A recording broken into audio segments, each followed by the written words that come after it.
कार्यकर्ता आहे, जो कार्यकर्ता एखादी विकासाची तंत्री हातात घेतली, एखादा विकासाचा मंत्र हातात घेतला तर तो पूर्ण केल्याची वाट करणार नाही. सांस्कृतिक कुठल्याही कार्यामध्ये धार्मिक सांस्कृतिक विकासाच्या कुठल्याही कार्यामध्ये अनुप अग्रवालचा खऱ्या अर्थाने चांगला जनप्रतिनिधी देऊन आपण गौरव केला पाहिजे. आणि आजच्या सभेच्या माध्यमाचा मी पक्षाचा अध्यक्ष म्हणून त्याचा गौरव करतो आणि एक चांगला लोकप्रतिनिधी जनप्रतिनिधी या महाराष्ट्राला आणि धुळ्याला मिळाला याबद्दल धुळ्याच्या जनतेचे मी आभार मानतो. धुळ्याच्या जनतेचे आभार मानले पाहिजे. योग्य कार्यकर्त्याला योग्य संधी, विधानमंडळात जाण्याची संधी आणि विधानमंडळामध्ये डाका टाकण्याची संधी त्याला मिळाली. मी आता बोललो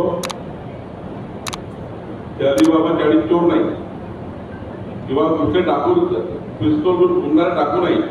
मंत्रालयाच्या प्रत्येक लेवलवर फिरून मंत्र्याकडे जाऊन आपल्या भागामध्ये विकास झाला पाहिजे याकरता त्या ठिकाणी मंत्रालयाला आपल्या गावात आणणे, आपल्या जिल्ह्यात आणणे याला काम करणारा असा अनुप अग्रवाल एक चांगल्या अर्थाने डाकलो. मलाही नाही कळलं की 6 महिन्यात अनुप अग्रवालनी काय काय घेऊन गेले.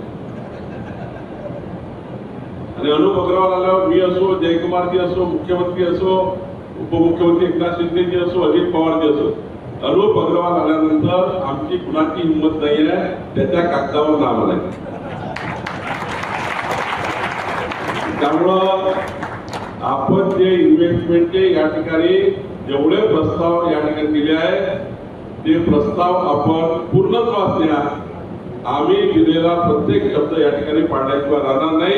उद्योजकांच्या पाठीशी आणि परवा तर माननीय मुख्यमंत्र्यांनी सांगितलं आहे, आमच्या राज्यातल्या उद्योजकाला कुणी गुंडागिरी करेल आमच्या उद्योजकाची तो सरळ या राज्याच्या बाहेर त्याला पाठवण्याची व्यवस्था मुख्यमंत्र्यांनी केली आहे. त्यामुळं कोणती गुंडागर्दी बदमाशी हे व्यापाऱ्यांसोबत चालणार नाही, उद्योजकाच्या विरुद्ध चालणार नाही. उद्योजकाला कुठलाही त्रास, शेवटी उद्योजकांना सुरक्षितता देणे, तुमच्या जीवाचं रक्षण करणे, तुमच्या मालमत्तेचं रक्षण करणे जबाबदारी सरकारची.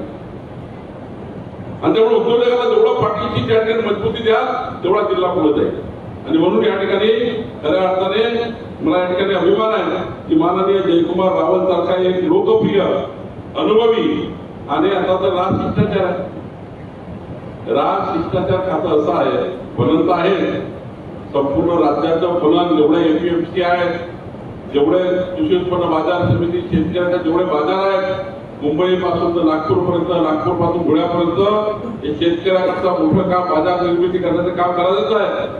पण राजशिष्टाचार असं खातं आहे, जेव्हा एखाद्या म्हणजे प्रधानमंत्री येतात, राष्ट्रपती येतात, उपराष्ट्रपती येतात, मान्य इतर देशाचे पंतप्रधान येतात, जेव्हा हे इतर देशाचे पंतप्रधान येतात किंवा आपल्या देशाचे मान्य पंतप्रधान येतात, मान्य राष्ट्रपती येतात, उपराष्ट्रपती येतात, गव्हर्नर येतात, हे आपले राजेसाहेब रावल साहेब हळूच कानामध्ये आपल्या जुगाड करून येतात.